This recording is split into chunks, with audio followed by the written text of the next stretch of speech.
No. No, it would not. No, it would not. All right, guys. Today we're going to be talking about love, and today is day 13 of me being spiritualized. And I was listening to somebody talk about how love is important because you need to learn to love yourself and accept yourself. But I had a meditation on that yesterday because as I was sitting in my meditation, I was realizing, okay, I'm accepting what is happening. Accepting what is happening is a part of accepting the will of God. And there is a kind of love that gives rise to everything. It is the highest form of love. It's not romantic love. It's not the love that you think that you know. It's true and actual and real and authentic, and it is what is keeping this whole world together. As I was meditating the other day, here's what came to me. All you need to do is to love yourself. What does that mean? What does it mean to actually love yourself? Well, it means to accept yourself for who you are, for what you've done, for what's been done to you. It means accepting what you feel about who you are, what you've done, what's been done to you. And it means accepting what is happening around you right now. What is going on right now? Can you accept that? Can I accept that I feel this way? Why? Because love is the most fundamental source of energy creation. It is a base vibration. It is the source, the ultimate vibration. God is love. Brothers, let us love one another. Love, to know the love of God is to be filled with all the fullness. If you're full with something, you're not in need of anything else.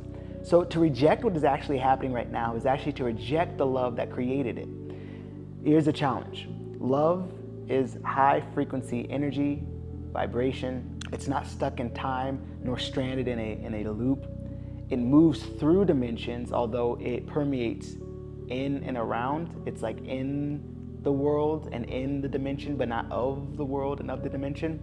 And I'm sort of seeing it like this, that love is, well, let me talk about the soul first. The soul is four-dimensional, and it's connected to the fifth dimension, which is source. Fifth dimension higher, of course.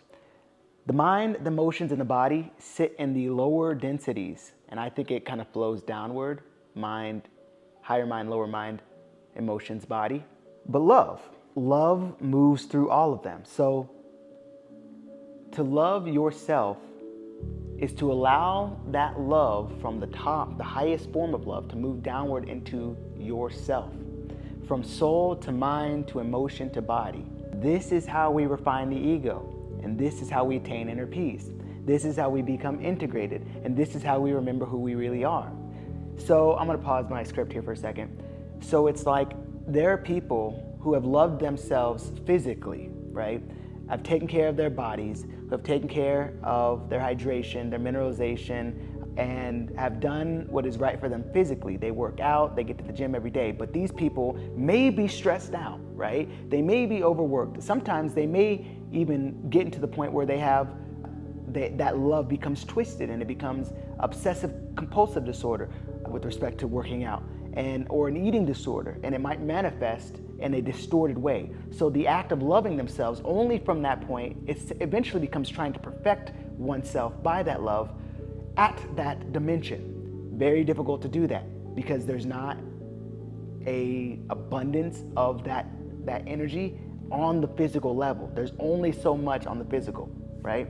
And so then there are some people who only love themselves emotionally but don't take care of themselves physically, right? It's like they do all of this like maybe inner work or sacred work or like over emotional feelings, spiritual work, but they are addicted to substances.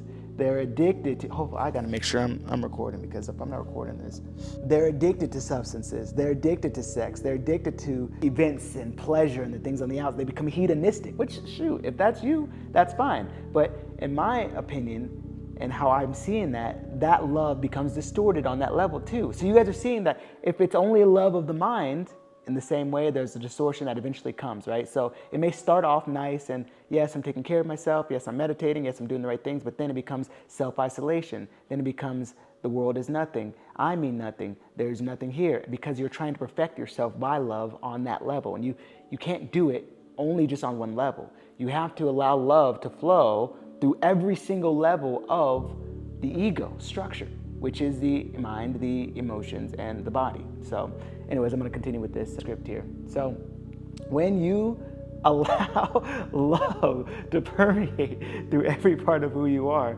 you stop resisting life. I'm trying to be authentic here, guys, because I've tried to do the pretend to not look at the screen, and it doesn't work for me. You stop resisting life. You stop breaking yourself into pieces, like I was just talking about, and you start living in harmony with who you actually are and who you really already are. So this is day 13 of me becoming spiritualized. I'm realizing in my meditation yesterday that love is multi-dimensional, just as you are the multi-dimensional being. And loving and accepting yourselves mean loving and allowing that light, that love, that now, that isness, that presence to permeate through every single dimension from the soul, which interprets the material and which interprets the body and gives, it's like the messenger to the ego. So through the soul comes the love that spreads to the mind, the emotion, the body. Hope you guys got something out of this. Much love to you. This is day 13, me becoming spiritualized. Feels pretty good.